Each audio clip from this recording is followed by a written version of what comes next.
कि video update video नहीं होने वाली बल्कि ये एक पेप टॉक है कि तुम कंटेंट कैसे कंज्यूम करते हो। और सुनो, मजा आएगा। तो कहानी शुरू होती है जब से मैं पैदा हुआ। आई रेटेड डीवीडीज। सच्ची बता रहा हूँ, पहले मुझे लगता था कि हम ऑफिशियली डीवीडी और सीडी खरीद के वो भी कंज्यूम करते थे, बट वो स्ट्रेट आउट पायरेसी थी। यही सबसे क्लोज तरीका था अपने पसंद का न्यूली रिलीज तड़कता भड़कता ताजा माल कंज्यूम करने का। स्पेसिफिकली बात करूं मैं हॉलीवुड की, 2010 से पहले नहीं आया था यूटीवी एक्शन, और जब आ भी गया था तब भी इतना ज्यादा कन्वीनियंट नहीं था। और यूटीवी एक्शन की इसलिए बात कर रहा हूँ क्योंकि वो चैनल सोलली रिस्पॉन्सिबल है हमारी हॉलीवुड एंटरटेनमेंट नीड्स फुलफिल करने के लिए। मुझे याद है 30-50 रुपए में डीवीडी मिल जाती थी जिसमें 5-6 मूवीज होती थी। थोड़ी ज्यादा महंगी होती थी और कईयों में तो हिंदी और हॉलीवुड दोनों मिक्स होता था। भैया इतना खतरनाक बिजनेस चल रहा था। मैं तो बस पैसे बचाता और सड़क किनारे ठेलों पे चला जाता जहाँ पे इतनी सारी डीवीडीज पड़ी रहती थी एंड तुमको बस खड़े होकर चूज करना है कि तुमने देखना क्या है। और ये थी शरेआम पायरेसी जो कि हमारी देश की सड़कों पे बिक रही थी। मतलब मेरी वाली तो पुलिस चौकी के आगे बिक रही थी, समझ पा रहे हो?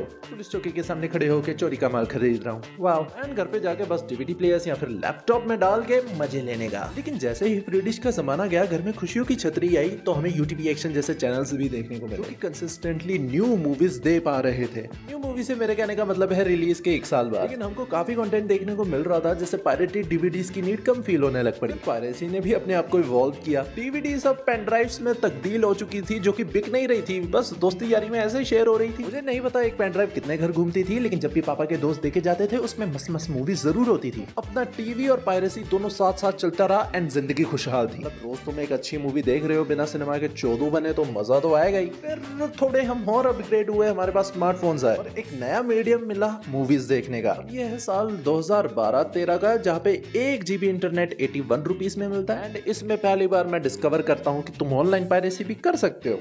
बस लिखो the amazing Spiderman full movie download, बस बन गई बात। तब हमारी क्वालिटी की डिमांड इतनी ज्यादा नहीं थी, इसलिए 250 MB की मूवी भी बहुत मजा देती थी। फिर जियो आया। जियो ने तो पायरेसी का नक्शा ही बदल दिया जब उन्होंने देखा यहाँ पे तो कोई लिमिट ही नहीं है, डाउनलोड करी चलो मजा। लेकिन दिन के 4 GB पर डे में भी हमने काफी टाइम तक 700 MB वाली ही मूवीज देखी। लोशन ऑफ चूवीज किसी को याद हो तो। इसी को देखते हुए अपने OTT भैया कूद पड़े। नेटफ्लिक्स, प्राइम, हॉटस्टार तीनों इकट्ठे आए ये लेके कि भाई देखो हम मजा लेके आए।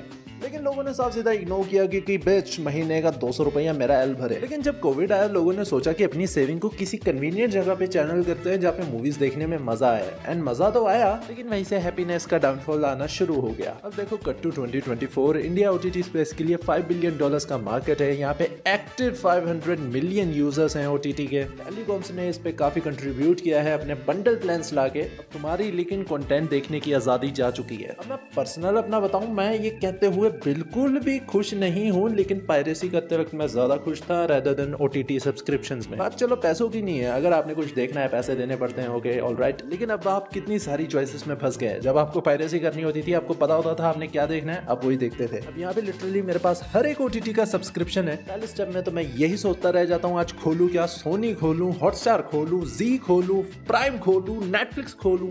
एंड अगर इनमें से कोई एक खोलता हूँ तो आगे लाखों का कंटेंट और पड़ा होता कि आज क्या देखूं, ये देखूं, वो देखूं, फलाना देखूं। तो मेरा मानना ये है कि इतनी सारी चॉइसेस देख के अब से चॉइस ही खोल ली गई है, इसलिए फिर आप इंस्टेंट एंटरटेनमेंट की तरफ डायरेक्ट होते हैं, जो कि है इंस्टाग्राम रील्स, यूट्यूब शॉर्ट्स, जो आपका सारा टाइम और अटेंशन ले लेती है। एंड अगर आपने किसी चीज के लिए पैसे दिए, स्वाभाविक सी बात है आपके दिमाग में होता है यार इसके पैसे दिए हैं कुछ तो देखूं। फिर आप वो चीजें देखते हैं जो शायद आपको देखनी भी ना हो। And most of the time आप कुछ देखते ही नहीं है, आपके हाथ में बस रिमोट रह जाता है, देखने को कुछ होता नहीं है, लेकिन आप पे कर रहे होते हैं हर महीने अपने अलग अलग OTT सब्सक्रिप्शंस के लिए। तो अगर आप भी इस चॉइस में फंस चुके हैं तो इंस्टाग्राम पे हॉलीवुड ब्लॉकबस्टर इंडिया को फॉलो करो, मैं बताऊंगा ना क्या देखना है। बाकी अगर ये वीडियो इंटरेस्टिंग लगी तो प्लीज हमारे चैनल को सब्सक्राइब जरूर करें। बाकी हम मिलते हैं नेक्स्ट वीडियो में।